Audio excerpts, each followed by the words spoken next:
Hi everybody. Thank you for tuning into my YouTube channel. This is Eve West. This channel is dedicated to promoting a book that I wrote. It's called Follow. My book focuses on a holistic view of spirituality, not just from a purely psychological standpoint, but also from a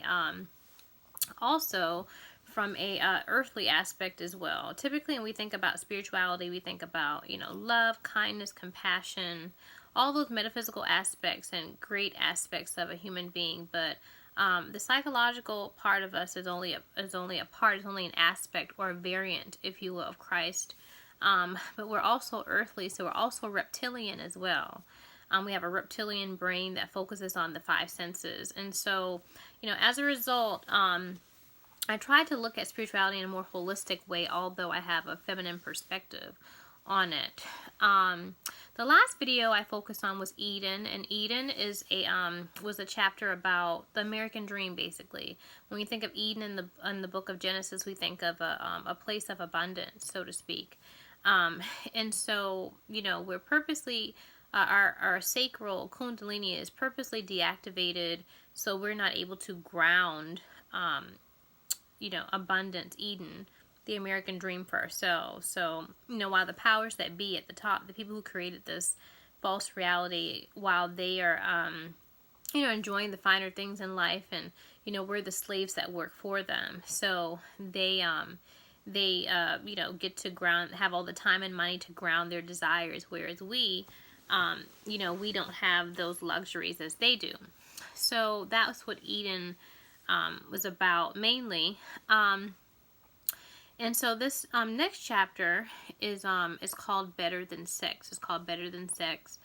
And in this chapter, I really focus on the elite that create our false reality.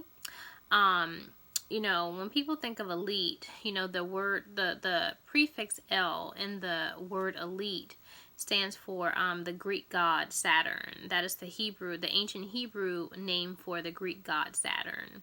And so, Saturn represents the planet of consciousness, the planet of the material. And so it's associated with the pineal gland or the third eye.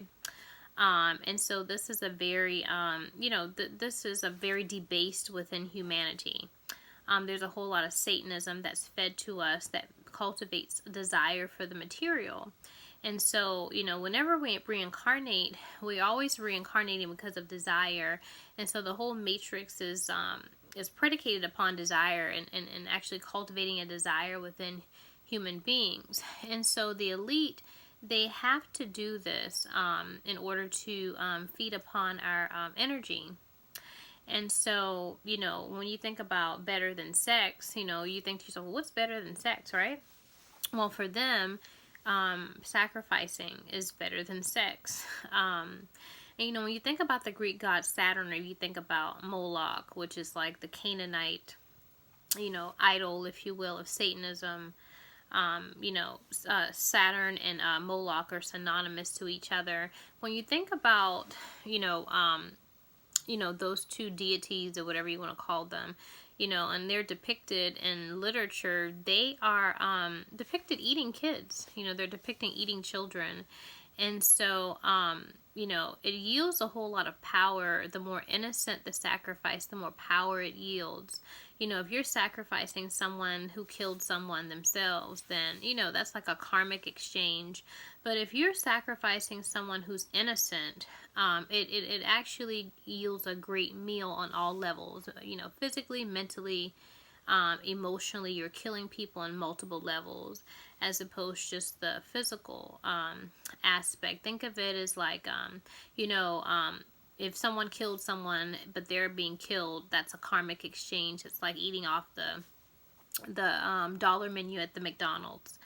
But if you have someone like Jesus, who just went around preaching about love and kindness and stuff like that, if you have like a saint, for example, and you crucify them, that yields more energy, because it's literally a transference of power. You're taking their immortality and giving them your mortality. And so that's why we see depictions of Satan or Saturn or whatever you want to call it, Moloch, eating children, because innocence yields a lot of power. And so, they consider sacrifice to be better than sex because they have plateaued out of experiencing the material. They plateaued out of experiencing the material, and, they've shopped too much. They have, had sex too much. They've, they've just, had their run of the mill, so to speak. And so it's like, well, where do we go from here? And so they definitely have a degenerate, devolved, or what you would call an idle mind. And so, like to just kind of play, to play devil's advocate, say for example, you were at work one day and somebody gave you $100 million, and, say your spouse showed up and your spouse was like, you know what, we hit the lottery, we have $100 million, what would you do with that money? And so, the first thing you do is quit your job, right? First thing you do is quit your job, and, you probably tell some of your coworkers that you didn't like, screw you, whatever. You would be yourself, right? Because you have the ability to ground your desires, so you wouldn't really have as many inhibitions. You could, take off your mask and be more what you would be beneath your mask, right? Beneath your ego, because you have money now. But you would, do things that other people would do. You would, buy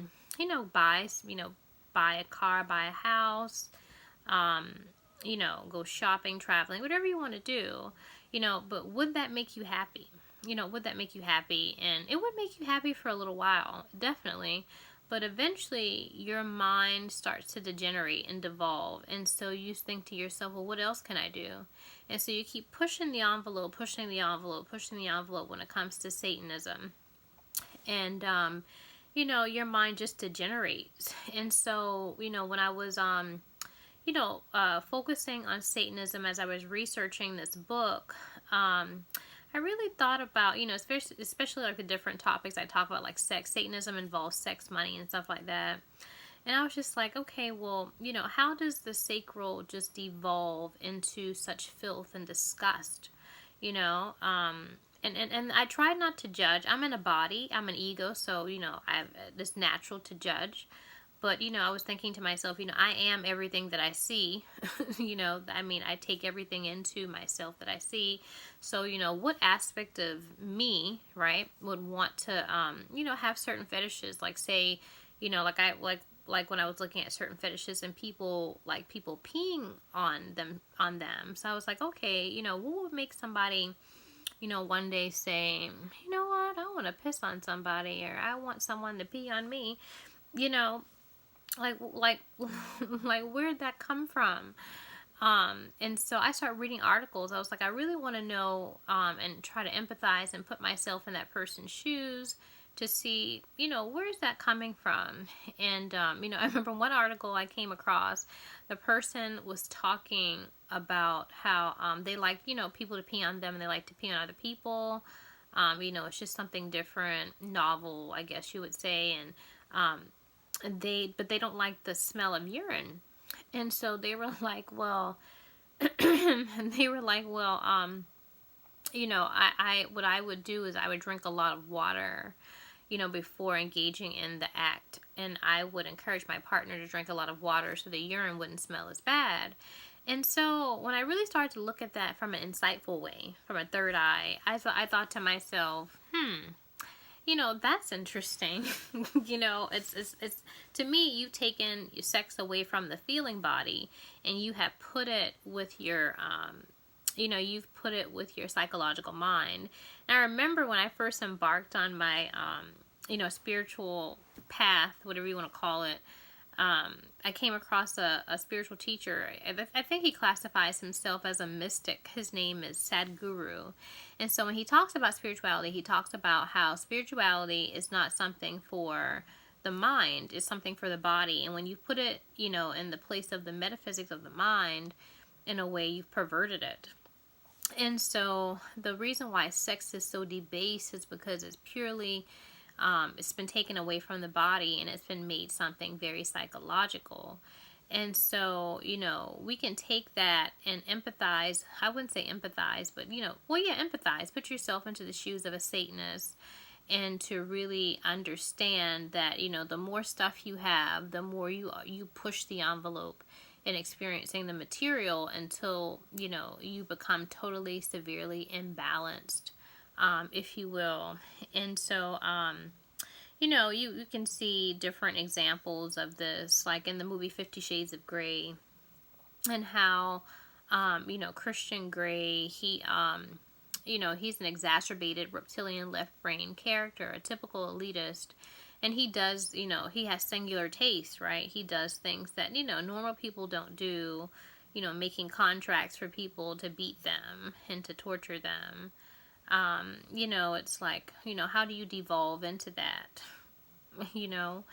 And one thing about these people, they feel bad about themselves. So they're very secretive.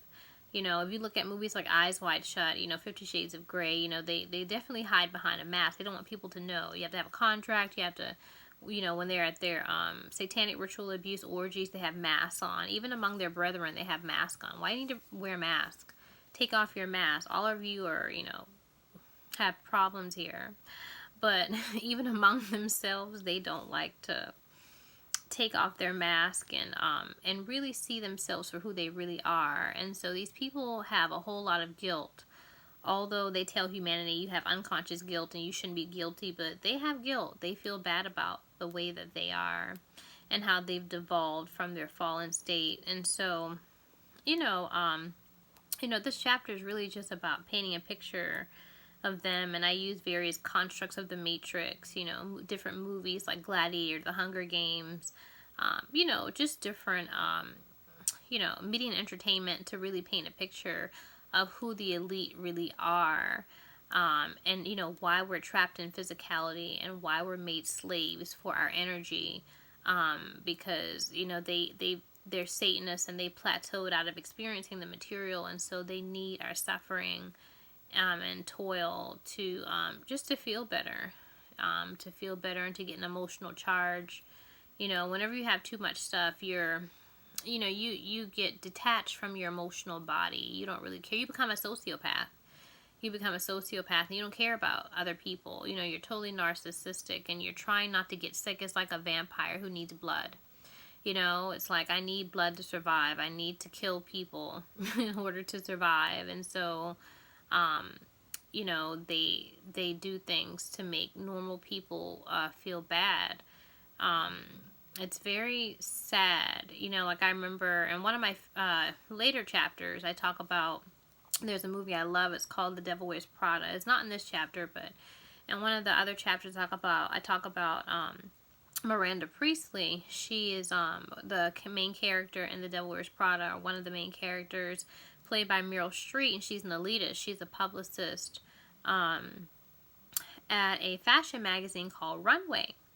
And so, you know, Miranda is a typical, you know, elitist. There's an incident that happens in the movie where her assistant, Andy, she's the second assistant, she hires Andy, although she doesn't really have any fashion sense. You know, Andy's very smart.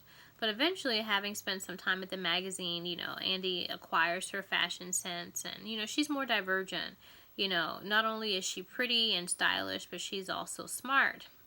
And so noticing how, you know, Andy is very talented, you know, she asked Andy to go to Fashion Week instead of her first assistant. The first assistant is always supposed to go to Fashion Week with the editor. And so, you know, she tells Andy that she's going to go with her to Paris instead of the first assistant. And the first assistant, Emily, is very, very excited about going to Fashion Week. Like, that's her whole thing. Like, that's her whole purpose of being at the publication. And Andy knows this. And so when Andy tells Miranda, you know, I can't do that, Miranda gets very upset, and she's like, well, I'll fire you, and I'll make sure that you, basically, that you don't work at any other publication in the city. And so when she tells Andy this, Andy develops what you would call a psychological split between her right mind and her left mind. You know, her right brain is like, you know, the feminine aspect of her is saying, that's not right. That's something that Emily wants, and I don't want to do that to Emily. You know, that means a lot to her. I really don't care much about this stuff anyway. I'm just trying to use this platform as a stepping stone to get to another place in life. Whereas, you know, her left brain is like, you need a job, you need your career, and, you know, say even if you know, quit this job, you can't go anywhere else. And so Andy is forced to listen to her left brain. And so we see Miranda forcing her hand to make a decision that goes against her right brain, which is her feeling aspect. You know, the feeling body is the most integral aspect of a human being. And then the next day you see Miranda all happy, you know, with encouraging Andy to hurry up and tell Emily. And so when we look at this and we look at Miranda, we see she's a typical elitist. You know, she has to make people suffer. She knows that she's cultivating suffering, if you will, in this particular scenario. But it makes her feel better to see Andy suffer and have to tell Emily and to see Emily's reaction and to create some friction between the two. And so, you know, people who have money are like that, you know, especially old money. You know, they have to create suffering because they don't have any life in them. They can't, you know, shopping doesn't do it. Traveling doesn't do it. Having sex doesn't do it as much, you know. Suffering is better than sex. Torture is better than sex. So that's pretty much what this chapter is about. You know, my next chapter, I always try to give a preview to the next chapter. The next chapter is called Penny. In this chapter, I talk a lot about the microcosm of the matrix in my life, how, you know, within myself, there's a psychological split, and I talk about how that was cultivated, and I use evidence in the constructs of the matrix, especially in media and entertainment, and how an astral self was created, and how a physical self, a saintly, more saintly physical self, ego was created, how there's a major discrepancy between God, the part that puppeteers my avatar, and myself. And so, you know, like I've said in other videos that, you know, I'm a sacral prostitute in the astral realm. And so I really give evidence in this particular chapter about, you know, how that came to be, and really talk about suppression of the earthly. You know, whenever you're dealing with a saintly being, and I know this is going to sound sacrilegious, so to speak, and a lot of things in my book are sacrilegious, they're heretical, you know, they're blasphemy. But a saint is not a good being. If someone is saintly, they have a very filthy astral unconscious aspect to them, because whenever you're suppressing your earthly self, you build up just psychological just filth in your mind. And so, you know, we see that in various, you know, various people, various egos of the demiurge. Like if you look at the show 19 Kids and Counting, you know, you think about the Duggards. You know, the Duggards are people who are super spiritual, right? Super religious.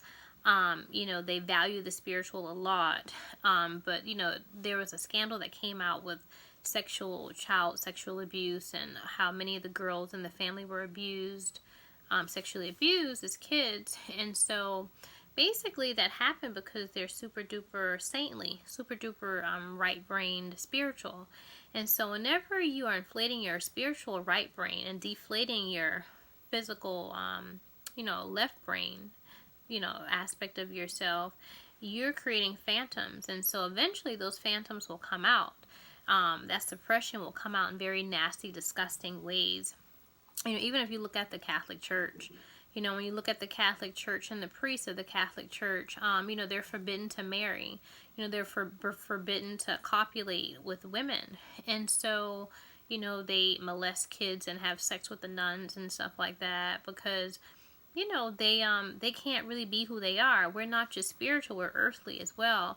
And so unless you balance the two, you're going to have a disgusting person. A saint is a disgusting person. And I know that sounds weird, but it is.